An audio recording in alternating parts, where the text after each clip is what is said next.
তুমি চাবি নিলে কেন?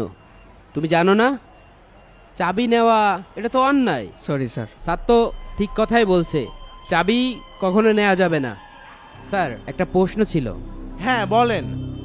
হেলমেট ছাড়া এই বাইক চালানোর অনুমতিপত্রটা কি আপনার কাছে আছে? মানে? মানে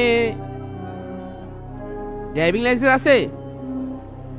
স্যার ওটা আনতে ভুলে গেছি। গাড়ির কাগজপত্র? ওটাও নেই স্যার।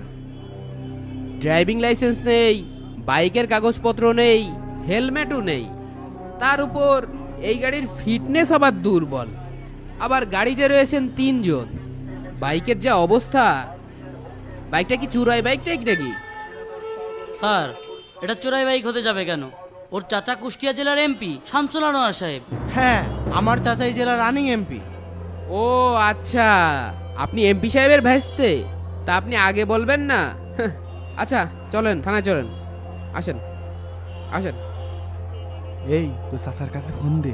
আরে ধুর, দেখলি না পরিচয় পেয়ার ভিতরে নিয়ে যাচ্ছে। আরে চল, সমস্যা নেই।